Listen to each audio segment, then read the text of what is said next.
সালামু আলাইকুম। আমি যখন এই নিউজটি রেকর্ড করছি মাত্র কিছুক্ষণ আগেই আমি যে নিউজটা দেখলাম যে আমাদের গণঅধিকার পরিষদের সভাপতি নুরুল হক নূরের অবস্থা আশঙ্কাজনক। তবে আমার দীর্ঘ কনফিডেন্স আছে যে তিনি সকাল অথবা কালকে আইসিইউ থেকে বের হয়ে যাবেন। এই মুহূর্তে তিনি আইসিইউতে আছেন। ডাক্তাররা বলছে যে তাকে নিবিড় পরিচর্যা কেন্দ্রে রাখা হয়েছে। মস্তিষ্কে রক্তক্ষরণের ইস্যু। এখানে আমরা যে খবরটা পাইলাম রাত 12টায় ঢাকা মেডিকেল কলেজ হাসপাতালের ওয়ান স্টপ ইমার্জেন্সি সেন্টার থেকে তাকে আইসিইউতে নেওয়া হয়। 9 নম্বর বেডে চিকিৎসাধীন আছেন। এখন একজন চিকিৎসক বলছেন যে আহত নুরুল হক নূর ওসিসির 1 নম্বর বেডে চিকিৎসাধীন ছিলেন। তার নাকে এবং চোখে আঘাতের চিহ্ন রয়েছে। তার অবস্থা আশঙ্কাজনক হওয়ায় আইসিইউতে রেফার করা হয়েছে।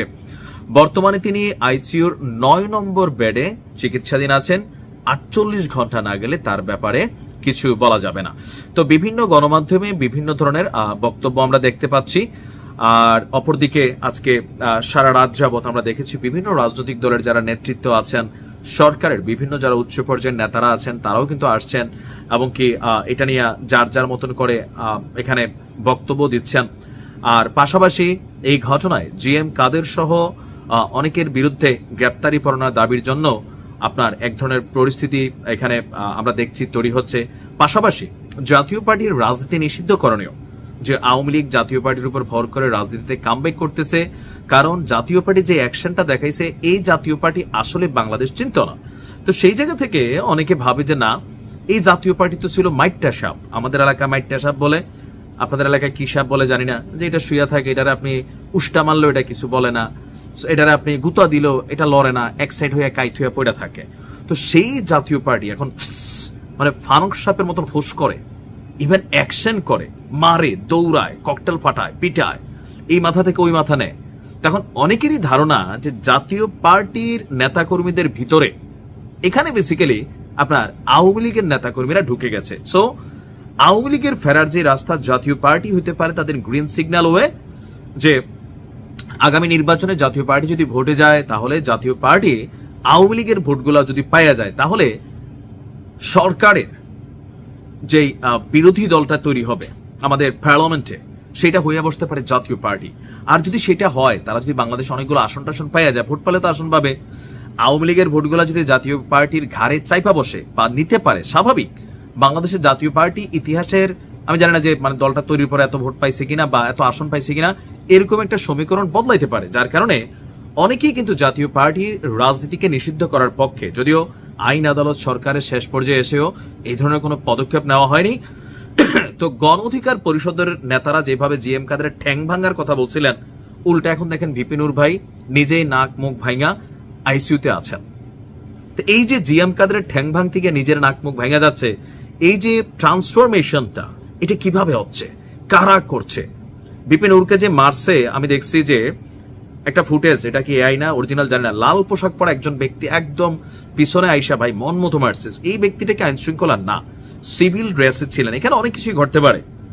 বিপিনুরের মৃত্যুকে কেন্দ্র করে অনেক কিছু এখানে ঘটে যেতে পারে, কারণ দেশে নানান ধরনের ষড়যন্ত্র চলছে।